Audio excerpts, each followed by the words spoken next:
that junk, get out of my way. Get out of my way. You think that's going to discourage me? The devil is a lie. I'm going to reach past all of that.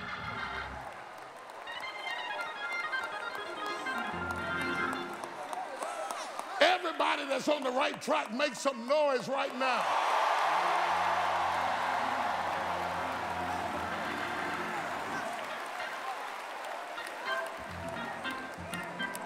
Now sit down, sit down, sit down, sit down. What I want you to understand is that these little handfuls are just signs. That's not the payday. Those are just clues that God is unveiling the mystery. That was to keep her moving in that direction. If she would have stayed where she was, she would have never met Boaz. But the closer she went, snatching little handfuls, the closer she got to what God was going to release in her life. So God said, every time I send you a blessing, snatch it. Every time I send you some help, snatch it. Because I'm taking you somewhere. I'm leading you to somewhere. Eyes have not seen, ears have not heard, neither have entered into the heart what I got in store for you. But keep on snatching, little by little, day by day, moment by moment, I'm leading you. Well, the tragedy with most people is that they evaluate their life on the basis of what they've seen and not what they shall see, and you're only looking at one part of it. You know, we are very, very much like the moon. Even up under full illumination, you're only seeing half. So if you're really going to explore the moon, you can't just explore the part that's lit. You have to explore the part that's dark. And so we have to look at all parts of ourselves and understand that whole global understanding of who we are, not just our past, that dark part, that's over, but also the illuminated part, to understand that our destiny is before us. And it could be possible that the explanation to your history is in your destiny. It could be possible that you couldn't fully appreciate the adversities and the calamities that you've been through in the past until you see where he's taking you, and then you say, you know what? It was good for me that I went through that. If I had not gone through that, I wouldn't be prepared for this. When it comes to living on purpose, you have to have enough passion to overcome the pain of doing it wrong the first time.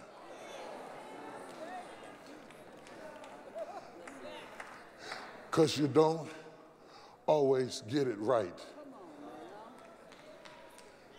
the first time. Not real purpose. You're close to it, but you're not right. That's what happened to Moses. Moses was a Hebrew boy raised in an Egyptian environment, and he said, Lord, I'm with the Egyptians. I've been educated with the Egyptians. I've lived in a house like an Egyptian. I've had royalty like an Egyptian. But I don't quite fit, because by blood he was a Hebrew. But when he went to the Hebrews, to the slave tent, he said, I'm connected to them by blood. I relate to their culture. I like their food, but I don't quite fit. This is a sign of a leader. Every great leader has to be a misfit.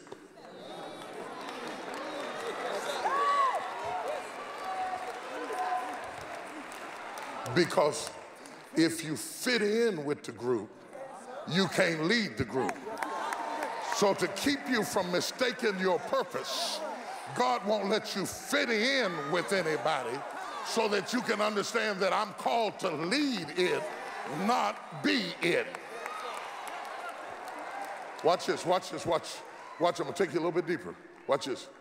So he realizes that his destiny is not with the Hebrews, because he's Egyptian, he's educated, he's trained, he's intellectual, but he can't be happy in the palace either, because he has a passion for the Hebrews that doesn't fit in with the Egyptians. And then one day he looks out the window and he sees the Hebrew and the Egyptian fighting. First thing I want to show you is the fight between them on the outside is a picture of the fight within him on the inside. So he rises up to stop the fight. Ooh, this is good.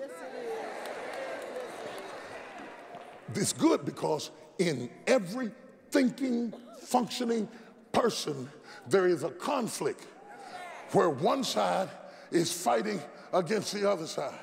And when he looks out the window and sees them fighting, their fight is a reflection of his inner turmoil, and he rises up and jumps in the fight. When he jumps in the fight, he ends up killing the Egyptian, which proved to him your connection with the Hebrews is stronger than your connection with the Egyptians, because when push came to shove, your passion for the Hebrews oh, y'all don't hear what I'm saying. Watch this. Let me go deeper. Watch this. Now, so he tries to deliver the Hebrew from the hand of the Egyptian, and he does it with his own hand, which makes him a murderer, which makes him get driven out of the palace. He spends 40 years on the backside of the desert trying to figure out, how did I get it wrong? I had the passion for it. I had the pain for it. I tried to do it. I messed it up. I can't figure out, how did I get it wrong? Maybe I'll never go back to Egypt. I'm through with it. It hurt too bad. I suffered too much. I'll never open myself up to caring about anything else again. I'm a failure, and I'm going to do something else. I'm through with it. And just when he decided he was finished with it, he walked past and saw a burning bush.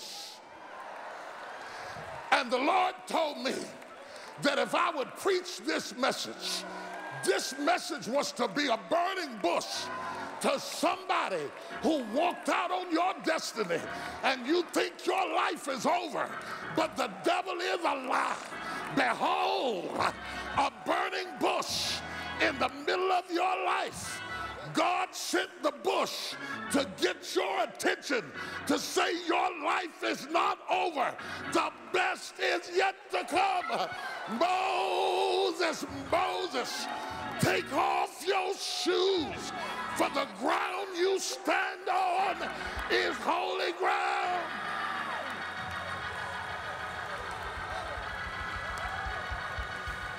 I have heard the cry of my children Israel. Go down and tell Pharaoh.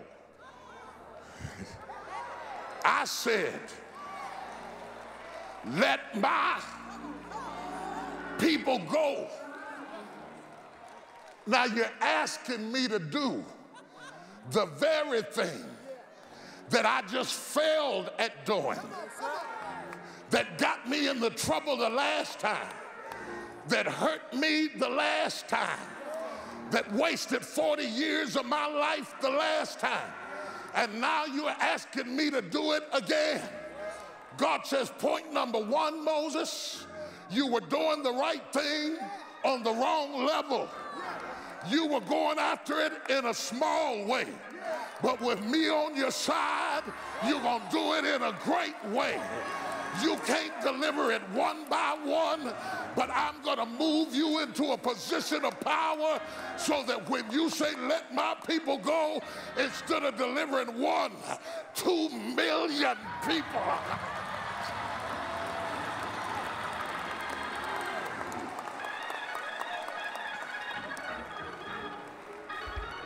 Number 2, you tried to do the right thing, but you did it in your own strength, and I had to let you fail at it so that you would understand that it's not by might nor by power, but by my Spirit, saith the Lord. Without me, you can do nothing. But this time, you're going to live on purpose. You're going to step into my destiny, and I'm going to increase your blessing like you have never seen before. Somebody give God praise right now. Mystery solved. The secret to success is aligning yourself with God's plan. I hope you're starting to see the value placed on each and every one of us. Some important points to take away from this session are: your purpose has been pre-designed. Your past links purposefully to your future. Remember, abuse is abnormal use. Learn who you are and who you are not. And finally, move beyond your past to embrace your destiny. There's more in store for each of us. I encourage you to ponder what is being revealed to you through these amazing lessons. Bishop Jakes will return with Live on Purpose Disc 3. See you soon.